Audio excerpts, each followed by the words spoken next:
Hello students of 7th standard. यह जो second part है लेसन 3 टाइड्स ज्योग्राफी का है और हम इस सेकंड पार्ट में अभी हम एक्सप्लेनेशन भी देखेंगे और क्वेश्चन आंसर्स भी देखेंगे। नीप टाइड्स तक हमने एक्सप्लेनेशन कंप्लीट किया है और अब इस भाग में हम इंटर टाइडल रेंज इसके बारे में देखेंगे।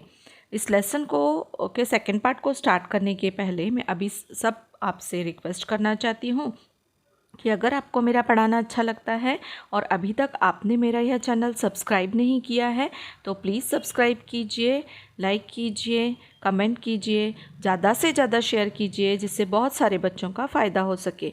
और अगर कोई प्रॉब्लम्स आपको लगता है कि आपको कोई क्वेश्चन का आंसर समझ में नहीं आया है, एक्सप्लेनेशन चाहते हैं, तो वो भी आप कमेंट कर सकते हैं। इसके अलावा मैंने 5th और 10th स्टैंडर्ड के भी सब्जेक्ट्स डाले हुए हैं। 10th स्टैंडर्ड का हिंदी डाला हुआ है और 5th स्टैंडर्ड के सब्जेक्ट्स मैथ्स को छोड़कर सभी डाले हुए हैं। इसी तरह 7th स्टैंडर्ड के भी सभी सब्जेक्ट्स चल रहे हैं मैथ्स को छोड़कर। तो आप लोग इन्हें फॉलो कीजिए। आपके कोई रिलेटिव्स हों या फिर ब्रदर सिस्टर हों तो उन्हें भी बताइए और इन्हें शेयर कीजिए जिससे बहुत सारे बच्चों का फ़ायदा हो सके। चलिए हम स्टार्ट करते हैं। इंटरटाइडल रेंज क्या है? The difference in the water level of the high tide and the low tide is called tidal range. अब टाइडल रेंज क्या होती है? तो difference in water level of the high tide and low tide, जो difference होता है ना high Tide और लो टाइड के बीच का, उसे हम टाइडल रेंज कहते हैं।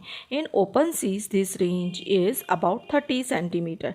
जहाँ ओपन सीज होता है ना, खुला समुद्र होता है एकदम, तो वहाँ ये रेंज मेनली 30 सेंटीमीटर तक चलती हैं। However towards the coastal areas it goes on increasing. जैसे ही ये कोस्टल एरियाज़ में यानी किनारे वाले भाग में आती हैं तो यह इंक्रीज़ होती जाती हैं। Along the coast of peninsular India the range is around 100 to 150 centimetre for most of the part. अभी हम अगर हम देखें कि इंडिया के जो तट वाले भाग हैं, किनारी भाग हैं, वहाँ पर अगर हम देखें तो मोस्ट पार्ट में ये 100 से 150 सेंटीमीटर तक आ जाती हैं। The highest tidal range in the world is observed at Bay of Fundy along the Atlantic coast of North America. और हमने देखा कि सबसे ज़्यादा हाईएस्ट टाइडल रेंज जो है इस वर्ल्ड में वो बे ऑफ फंडी जो है, जो कि नॉर्थ अमेरिका में है। अटलांटिक कोस्ट है जो अटलांटिक किनारा भाग कहा जाता है जिसे, वहाँ पर हाईएस्ट टाइडल रेंज होती है और वह करीब 1600 सेंटीमीटर होती है। और in India the highest tidal range is in gulf of Khambhat. और इंडिया में जो हाईएस्ट टाइडल रेंज है वो गल्फ ऑफ खंबात में, खंबात की खाड़ी बोलते हैं जिसे, और वह 1100 सेंटीमीटर के करीब होती हैं। अब इफ़ेक्ट्स ऑफ टाइड्स तो होते हैं लेकिन उनका इफ़ेक्ट्स क्या होता है, यानी इसका गुड इफ़ेक्ट भी होता है, बैड इफ़ेक्ट भी होता है ना। तो क्या होता है वो हम देखेंगे। With the high tide fish move into the creeks and this helps fishing activity. अब जब हाई टाइड होती है ना तो फ़िश बहुत सारी किनारे भाग की ओर बहती हुई आ जाती हैं जिससे फ़िशिंग एक्टिविटी बढ़ जाती है और फिशिंग अच्छी तरह से होती है। उसी तरह the tides clear the waste and hence the coast become clean. अब जब ज़ोर से हाई टाइड्स अगर आती हैं तो तट वाले भाग जो होते हैं ना, किनारे भाग का सारा कचरा अपने साथ बहा कर ले जाती हैं जिससे कि कोस्ट जो है या तट या किनारा जो होता है वो एकदम साफ़ हो जाता है। Ports do not gate filled with sediments. और बंदरगाह जो होते हैं, पोर्ट्स होते हैं, वहाँ पर रेत या मिट्टी नहीं भरती है। Ships can move up to the ports during high tide. High tide के समय शिप्स जो होती हैं वह बंदरगाहों पर या पोर्ट्स पर आकर रुक सकती हैं। During high tide sea water can be stored in salt pans from which salt can be obtain. High tide के समय जो सी वाटर आता है ना पूरे किनारे के भाग में, तो वहाँ किनारी भाग में जो गड्ढे होते हैं, सॉल्ट पेन्स होते हैं, वहाँ पर भर जाता है जिससे सॉल्ट ऑब्टेन करने में या नमक बनाने में आसानी होती है। The tidal force can be use to generate electricity. अब ज़ोर ज़ोर से आने वाली जो फोर्स होंगी, टाइडल फोर्सेस होंगी, उसके द्वारा हम लोग इलेक्ट्रिसिटी जनरेट कर सकते हैं। A lack of an understanding of the timings of high and low tides may cause accidents to swimmers entering the sea. अब गुड इफ़ेक्ट ही नहीं होते लेकिन इसके बैड इफ़ेक्ट्स भी होते हैं टाइड्स के, जैसे हम यह देख रहे हैं कि lake of understanding of the timings. अगर किसी को टाइड्स के बारे में, कोई टाइमिंग के बारे में इंफॉर्मेशन इन्फॉर्मेशन नहीं है और ऐसे समय में वह अगर सी में समुद्र में स्विमिंग के लिए कोई जाता है या फिर कोई शिप जाती है तो ऐसे समय में एक्सीडेंट का खतरा बन जाता है। इसलिए विदाउट इन्फॉर्मेशन हमें समुद्र में ऐसे ही नहीं जाना चाहिए। The tides help in maintaining the mangroves and coastal biodiversity। अब देखिए जब टाइड्स होती है ना तो टाइड्स की वजह से क्या होता है, बहुत सारा पानी जो कोस्टल एरियाज़ होते हैं वहाँ के गड्ढों में भर जाता है। उसकी वजह से उसमें जो हम बोलते हैं ना शैवाल वगैरह जो होते हैं वो उग जाते हैं, यानी समुद्री वनस्पतियाँ उग जाती हैं। और ये समुद्री वनस्पतियाँ क्या करती हैं, एकदम अच्छी तरह से मिट्टी को नीचे सतह से अपने आप में भर लेती हैं और अच्छी तरह से जड़ें जमा लेती हैं, जिसकी वजह से उसमें पानी भर जाता है ना तो वो भरा हुआ पानी में यह सब वनस्पतियाँ फैल जाती हैं। इस तरह से बायोडाइवर्सिटी डेवलप होती है। अब timings of tides change daily. जो टाइड्स का टाइम है वो डेली चेंज होता रहता है। किस तरह चेंज होता है वह अब हम देखेंगे। The tides are continuously occurring phenomena. ये टाइड्स जो है वो हमेशा चलने वाली, सतत चलने वाली प्रोसेस है। After reaching the maximum water level during high tide the low tide sets in. जब जोर से हाई टाइड आता है तो दूसरी ओर लो टाइड रहता है। After reaching the lowest water level during low tide, और जैसे ही लो टाइड की जगह पर लोएस्ट वाटर लेवल होता है हाई टाइड सेट इन, और तो हाई टाइड सेट हो जाता है। मतलब सेट इन मतलब वह जो क्या होता है वो बढ़ जाता है और यहाँ का किनारा खाली हो जाता है। मतलब एक तरफ इसका दबाव कम होता है तो दूसरी तरफ बढ़ जाता है। Remember that in following discussion the highest limit of the high tide is mention. अभी यहाँ पर हमें एक फिगर दी है 3.9 देखिए, और इससे हमें समझ में आएगा कि किस तरह से टाइड्स आते हैं या चेंज होते रहते हैं। ये जो फिगर दिए देखिए, नॉर्थ पोल दिया है, अर्थ दी है, यहाँ पर कुछ पॉइंट्स दिए हैं P और P1 है ना, इधर F और F1 पॉइंट दिए हैं। पहले मैं आपको थोड़ा सा हिंदी में अच्छी तरह से एक्सप्लेन कर देती हूँ। देखिए P पॉइंट है और जो उसके अपोजिट में हमें M1 मून दिख रहा है ना, तो हमें पता है कि मून का जो ग्रेविटेशनल फोर्स होता है ना वो बढ़ जाता है और उसकी वजह से जो टाइड्स हैं उन पर प्रभाव पड़ता है। तो जैसे ही M1 यानी मून की जो पोजीशन होती है उसकी वजह से P पॉइंट पर क्या आता है, टाइड आता है, हाई टाइड आ जाता है ना। और there will be high tide at point P as it is opposite to the moon, है ना। जैसे ही वह मून के अपोजिट होता है P पॉइंट, वैसे ही वहाँ पर हाई टाइड आ जाता है ना। S point F is opposite. अब F पॉइंट क्या है, वो अपोजिट साइड है ना। पृथ्वी क्या कर रही है, घूम रही है ना, घूम रही है, मून भी घूम रहा है। मून के सामने जब P पॉइंट आएगा वहाँ पर हाई टाइड हो जाएगा और अभी F पॉइंट जो है वो अपोजिट साइड है उसका। अब जैसे ही पृथ्वी घूमती रहेगी उस समय क्या होगा, as point F is opposite to the point P, it will also experience high tide at the same time. तो जिस समय P पॉइंट पर हाई टाइड रहेगा तो F पॉइंट क्या है, उसका अपोजिट पॉइंट है, इसलिए F पॉइंट पर भी हाई टाइड आएगा। ये हमने पहले भी ऊपर अभी एक्सप्लेनेशन में देखा है कि जहाँ पर हाई टाइड आता है उसके अपोजिट भाग में भी उतने ही समय में हाई टाइड आता है। It will take 24 hours for point P to come back to its original position 360 degree. अब P पॉइंट जहाँ पर है ना, अब वो जब घूम कर आएगी पृथ्वी P पॉइंट पर आने के लिए उसको कितना टाइम लगेगा, उसको 24 आवर्स लगेगा सेम पॉइंट पर आने के लिए, है ना। मतलब ये 360 डिग्री एंगल पर घूम रहा है ना, ये पॉइंट चल रहा है, मतलब इस पॉइंट पर आने के लिए पृथ्वी को 360 डिग्री का एंगल करना पड़ेगा। Point P will be at point F। अब पॉइंट P कहाँ पर है, will be at point F after 12 hours 180 degree. अब जब P पॉइंट घूमते घूमते जाएगा F पॉइंट तक जाएगा तो 180 डिग्री बनाएगा, है ना, और खुद की जगह पर आने के लिए उसको 360 डिग्री लगेगा। तो जब point the same change will also occur with reference to the point F, और पॉइंट F के साथ भी सेम पोजिशन चलेगी कि जब P पॉइंट पर F पॉइंट आएगा तो वहाँ 180 डिग्री का एंगल बनेगा, है ना। Point F will not experience the same high tide because in meanwhile the moon also would have moved a little ahead.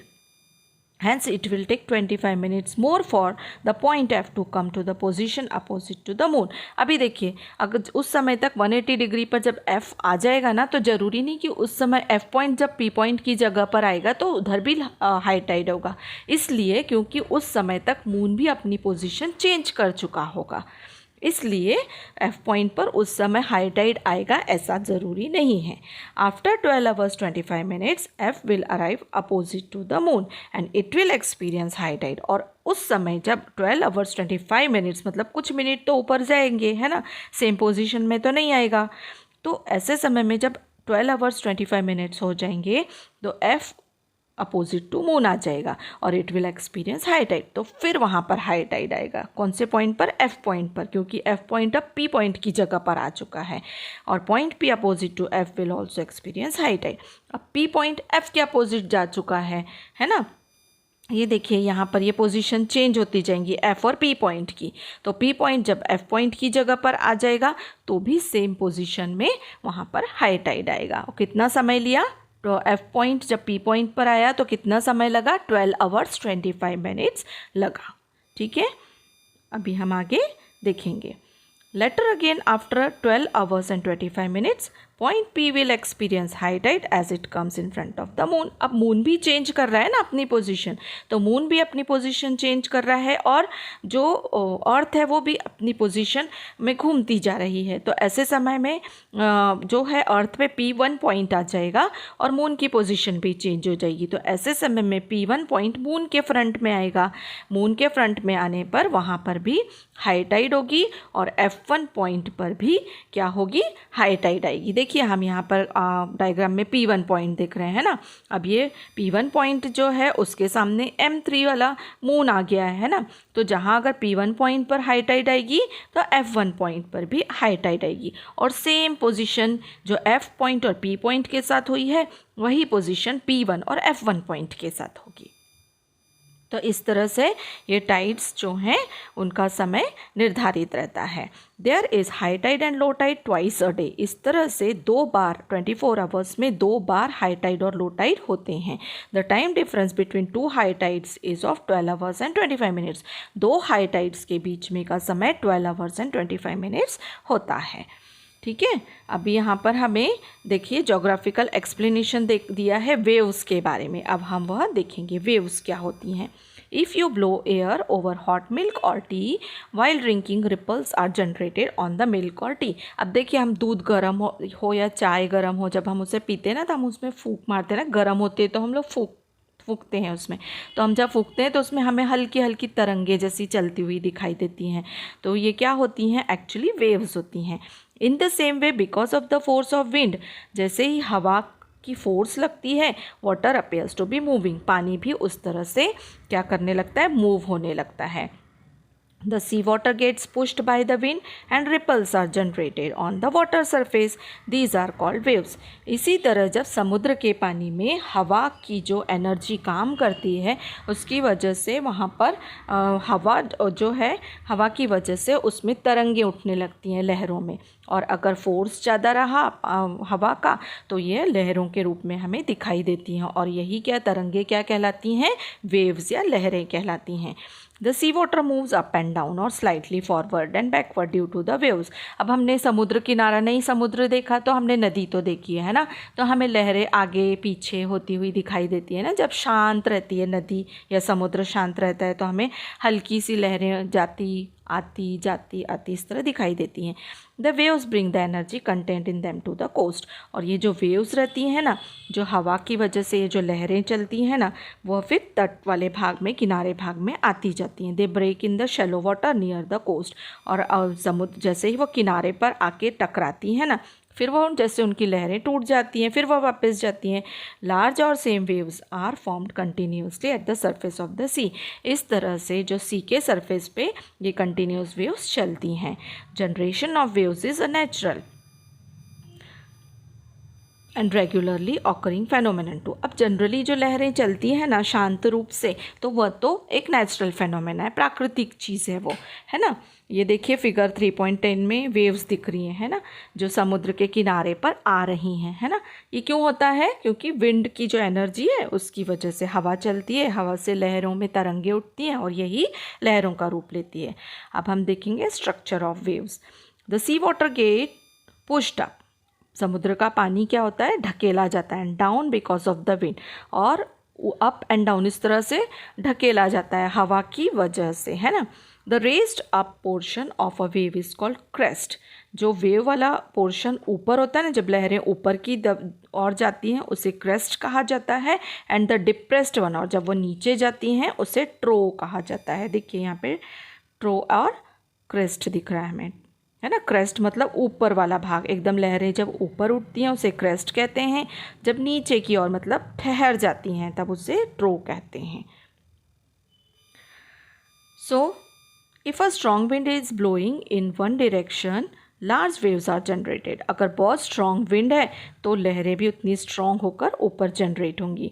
The vertical distance between a crest and the following trough is called the amplitude of the wave, where as the distance between two successive crest और troughs is called wavelength. और ऐसे समय में देखिए जब हम यहाँ पे 3.11 डायग्राम से समझेंगे, जोर से हवा का जो एनर्जी काम करती है तो क्रेस्ट होता है, लहर ऊपर उठती है ना। फिर वह ट्रो के भाग में कब जाती हैं? जब वह थोड़ी हवा की एनर्जी कम होती है तो वो कहाँ जाती है? ट्रो के भाग में। तो क्रेस्ट और ट्रो के बीच का जो भाग है वो समय वो एम्पलीट्यूड कहलाता है। और जो ये क्रेस्ट और ट्रो के से हम डिस्टेंस को अगर नापते हैं तो वो वेव लेंथ कहलाता है, वेव लेंथ कहलाता है ना। अब जो लहरों की ऊंचाई उससे हमें समझ में आती है। The wave length it's amplitude and its velocity depend on the velocity of wind. तो विंड की जितनी वेलोसिटी होगी, उसकी जितनी स्पीड होगी, उतनी ही स्पीड हमें वेवलेंथ की दिखाई देगी, उतना ही ऊंचा क्रेस्ट होगा और उतना ही नीचा ट्रो होगा। सो ये स्ट्रक्चर ऑफ वेव है। अब वेलोसिटी ऑफ वेव्स क्या है वो हम देखेंगे, किस तरह से वेलोसिटी वेव्स की होती है। If we stand at a coast we feel the waves are coming towards the coast. जब हम खड़े रहते हैं ना समुद्र के किनारे में, हम महसूस करते हैं waves are coming towards the coast, की वेव्स लहरें जो हैं वो किनारे की तरफ आ रही हैं। If a floating object is thrown at a distance in the sea, we find the object moving up and down at the same place. अगर हम ऐसे समय में हम देखते हैं ना, अक्सर समुद्र के किनारे में खड़े होकर हम लहरें देखते हैं, फिर उसमें कुछ भी फेंक देते हैं। सपोज़ खाली बॉटल हो, प्लास्टिक की बॉटल हो, या हमारे हाथ में कुछ भी बॉल हो या कुछ भी हम फेंक कर देखते हैं, तो वो क्या होती है? लहरों के साथ ही अप एंड डाउन करती रहती हैं, है ना। It does not come to the coast, और वो लहरों तक, हमारे किनारे तक तुरंत नहीं आती है। क्यों? क्योंकि लहरें तो चल रही हैं ना उधर उधर, तो वो उसी के साथ बहता रहता है। It means the water forming the wave also does not come to the coast, क्योंकि उस समय जो वेव्स बन रही हैं ना वो कोस्ट की तरफ नहीं आ रही हैं, इसलिए वो चीज़ भी कोस्ट की तरफ नहीं आती है। Remember that the water in the wave does not move, what moves is energy. इस तरह से वेव मूव नहीं करती है लेकिन एनर्जी मूव करती है। The main reason of wave generation is wind. तो वेव जनरेशन का मेन रीज़न क्या होती है? विंड या हवा होती है। हवा की जितनी एनर्जी रहेगी उतनी ज़ोर से वेव्स काम करेंगी। But at times due to earthquakes और volcanic eruptions occurring below the floor of the sea, waves get generated. लेकिन ऐसे समय में अगर अर्थक्वेक्स होता है या वोल्केनिक इरप्शंस होते हैं, ज्वालामुखी वगैरह फटता है, तो ऐसे समय में जो सी का फ्लोर होता है, मतलब समुद्र में क्या होती है? वेव्स जोर से जनरेट होती हैं। Such waves assume a great height in the shallow waters near the coast. और ऐसे समय में ये जो वेव्स होती हैं वो किनारे की तरफ बहुत ज़्यादा एनर्जी से आती हैं। These waves are very destructive. और इस तरह की जो वेव्स या लहरें होती हैं वो बहुत डिस्ट्रक्टिव होती है। नेचुरली अगर अंदर की और सतह में समुद्र में अगर कोई ज्वालामुखी फटा है या अर्थक्वेक आई है, ऐसे समय में जो वेव्स हैं उस पर बहुत ज़्यादा एनर्जी काम करती है, जिसकी तरह से वो जो वेव्स होती हैं ना वो बहुत ऊंची उठती हुई किनारे की तरफ आती हैं। और यह क्योंकि उनको वहीं उठेंगी ना, किनारे की तरफ ही आएंगी, उसकी फोर्स किनारे की तरफ लगेगी। और these waves are very destructive. और ये ऐसी वेव्स बहुत डिस्ट्रक्टिव होती हैं। They cause huge loss of property and life.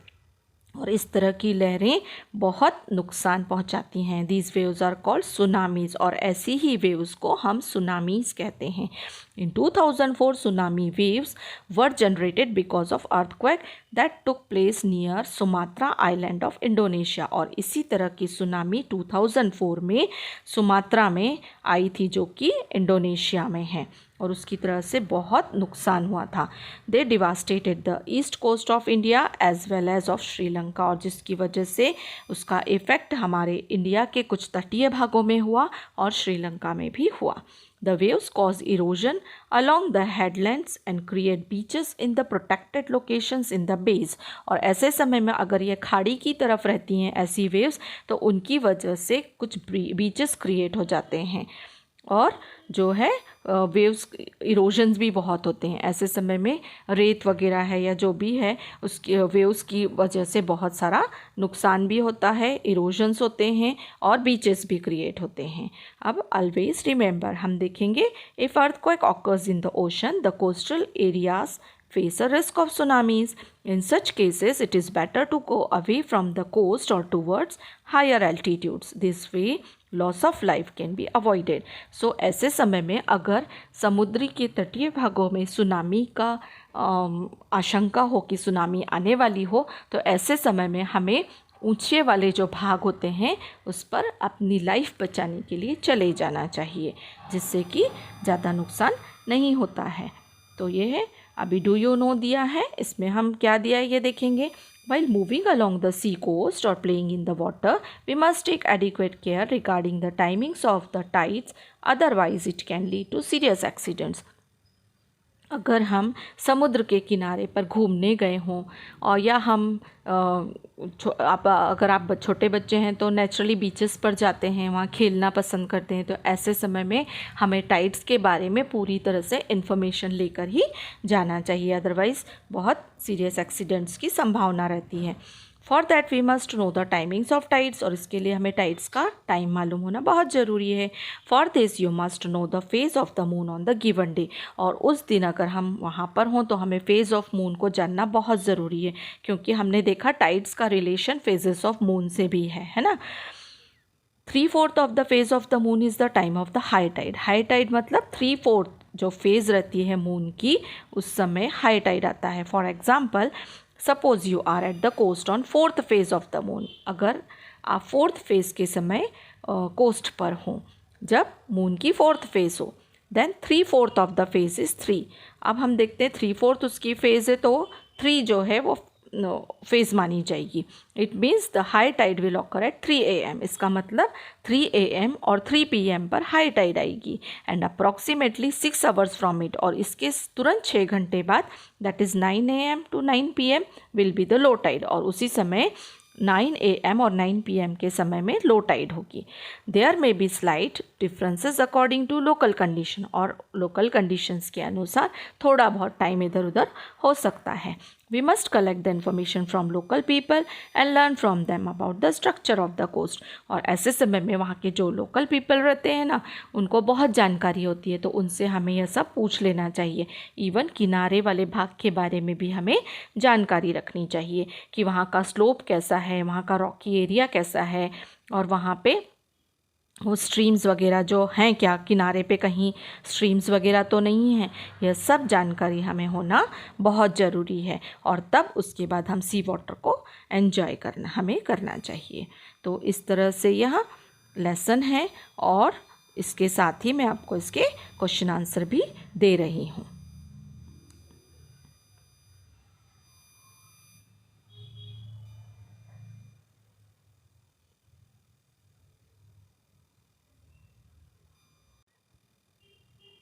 देखिए क्वेश्चन आंसर्स हैं टाइड्स लेसन के। क्वेश्चन फर्स्ट है, prepare a chain by making matching the following.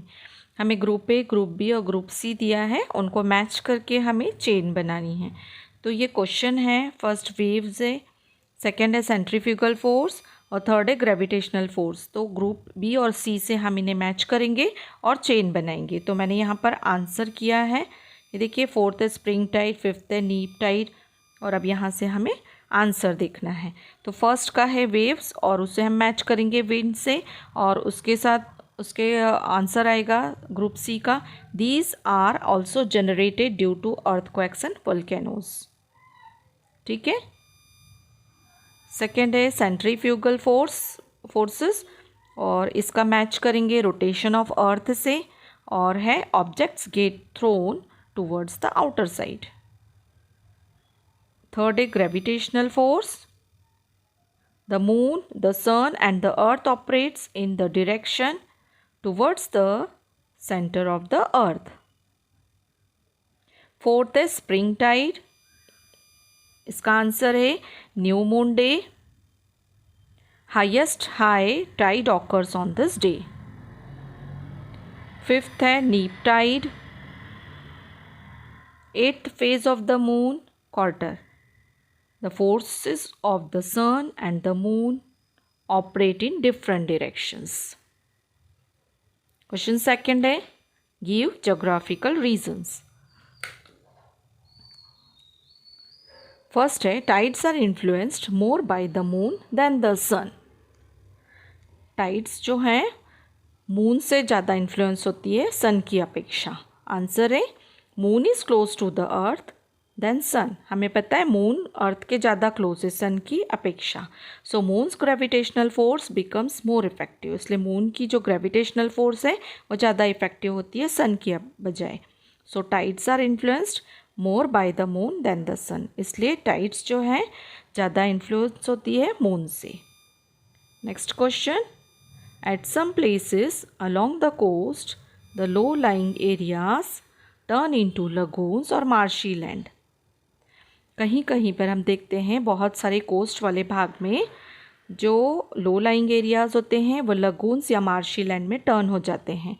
तो इसका हमने जो टाइड्स के गुड और बैड इफेक्ट देखे ना, उसमें मैंने आपको एक्सप्लेन करके दिया है। देखिए ये कि because of tides most of the coast areas are filled with water, the continuous process of tides leads deposition of water in low-lying areas. In such regions, plant take root and grows against the forces of tides and the waves.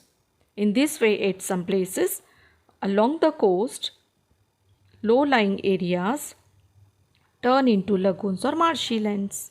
ये मैंने अच्छे से explain किया है, वो good and bad effect है ना जो टाइड्स के, उसमें। नेक्स्ट क्वेश्चन है, place located on opposite meridian to the place experiencing high or low tide will also experience high or low tide respectively। इसको भी हमने एक लेसन पढ़ते टाइम बहुत अच्छी तरह से एक्सप्लेन किया है मैंने। देखिए क्या है क्वेश्चन कि जो जगह है place located on opposite meridian पर जो जगह होती है और जहाँ पर हाई और लो टाइड रहती है उसके अपोजिट साइड में भी हाई और लो टाइड आती है, एक्सपीरियंस होती है, तो उसका रीज़न बताना है। तो वह भी मैंने अच्छे से एक्सप्लेन किया है। आंसर देखिए, the moon is closer to the earth than the sun, hence its gravitational force become more effective than that of sun. Tides occur due to relative position of the moon, the sun and the earth. A place on the earth located at the opposite point of the place experience high or low tide, also experiencing high or low tide respectively at the same time. This is a result of the centrifugal force, और ये किसका result होता है? centrifugal force का। Now question third is answer in brief. If there is high tide at 7 a.m., find the timings of the next high and low tide on the same day at the given place. इसे अभी हमने समझा है। तो answer देखिए, if there is high tide at 7 a.m., the timings of the next low tide and high tide will be nearly 1:12 p.m. and 7:25 p.m. respectively. ठीक है।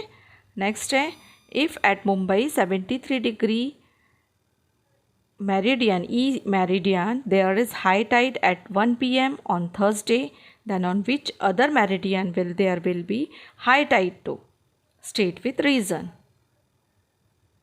तो अगर मुंबई में 73 डिग्री मेरिडियन पर अगर हाई टाइड है 1 PM में ऑन थर्सडे के दिन, तो और किस जगह पर, किस मेरिडियन पर हमें हाई टाइड भी और नज़र आएगी। तो हम देखेंगे आंसर।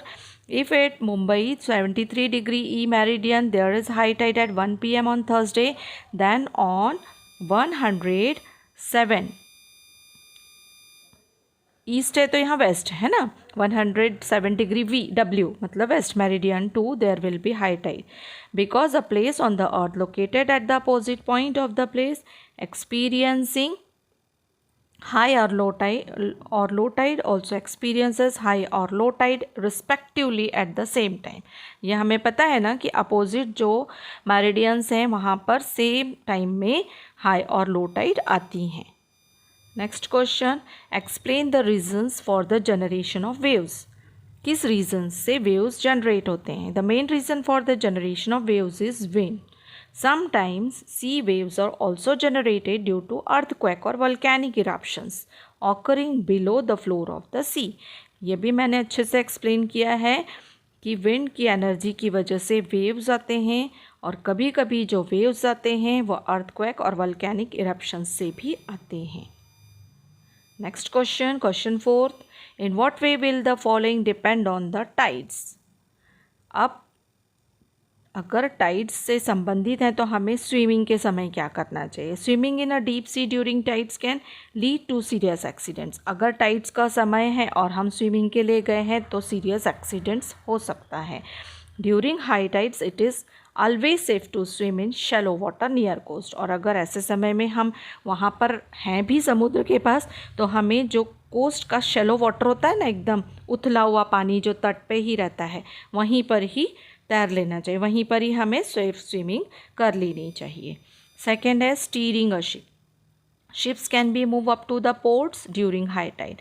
हाई टाइड के समय शिप्स जो होते हैं उन्हें पोर्ट्स पर वापस आ जाना चाहिए। Therefore one must steer a ship by taking into account the timings of the tides.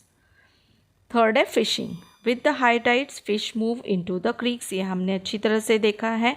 Therefore fishing is largely carried out. Fishing बहुत हो जाती है हाई टाइड्स की क्योंकि फिशेस बह बह कर आती हैं।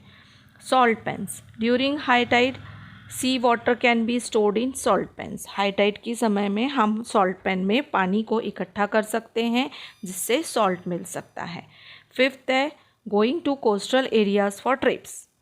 Before going to trips in coastal areas one must know about the timing of tides, the nature of tides etcetera before entering in sea water. ये भी हमने अच्छी तरह से देखा है। Question 5, observe figure 3.8 of the neap tide. Neap tide का figure है, देखिए अभी टेक्स्ट बुक मैंने शेयर किया है ना, उसमें आप ये डायग्राम फिगर देख सकते हैं और हमें कुछ आंसर्स देने हैं। फर्स्ट क्वेश्चन है which phase of the moon does it show. यह फिगर कौन सा मून का फेज शो कर रहा है? तो the figure shows a phase of quarter moon. ठीक है। Second, what are the relative position of the moon, the sun and the earth. इसमें इस फिगर में अर्थ, मून और सन की क्या पोजीशन है? The relative position of the moon, the sun and the earth are such that the moon, फिर the earth है and the sun makes an angle of 90 degree. यह 90 डिग्री का एंगल बना रहे हैं। Next question, what effect will it have on the tides. Tides पे इस पे का क्या इफेक्ट होगा? तो it will create neap tide. कौन सा टाइड आएगा? नीप टाइड आएगा। डिफ्रेंशिएट बिटवीन है हाई टाइड और लो टाइड के बीच में हमें डिफरेंस लिखना है। तो हाई टाइड में हम लिखेंगे फर्स्ट वाला reason difference, rise in water level is known as high tide. ये हमें पता है कि वाटर लेवल अगर राइज हुआ तो हाई टाइड है। और लो टाइड में लिखेंगे a fall in sea water level is known as low tide. High tide में सेकेंड लिखेंगे in high tide sea water is very close to coast. किनारे पे बहुत ज़्यादा पानी आ जाता है। और लो टाइड में in low tide sea water is far away from the coast. और लो टाइड में पानी बहुत दूर होता है, किनारे से दूर होता है। अभी स्प्रिंग टाइड और नीप टाइड में डिफरेंस है। फर्स्ट है स्प्रिंग टाइड का it occurs on full moon and new moon days, spring tide आता है। और neap tide it occurs on quarter moon days. हमने देखा है ना, क्वार्टर मून डेज में नीप टाइड आता है। स्प्रिंग टाइड में सेकेंड रीज़न है डिफरेंस है during it the total pull and recede of water is much higher than the average pull and recede इसका लेवल ज़्यादा होता है, और नीप टाइड में during it the total pull and recede of sea water is much lower than the average pull and recede, इसमें low water होता है। 7th क्वेश्चन है describe the describe the positive and negative effects of tides. तो positive और negative effects वही हैं जो मैंने गुड और बैड आपको उसके इफेक्ट्स बताए थे टाइड्स के, तो वही हमें लिखने हैं कि there are some positive and negative effects of the tides. इसमें फर्स्ट है with the high tide fish move into the creeks and this helps fishing activity. Second है the tides clear the waste and hence the coast become clean. Third है ports do not get filled with sediments. Fourth है ships can move up to the ports during high tide. Fifth, during high tide seawater can be stored in salt pans from which salt can be obtained. Sixth, the tidal force can be used to generate electricity. 7. A lack of an understanding of the timing of high and low tide may cause accidents to swimmers entering the sea.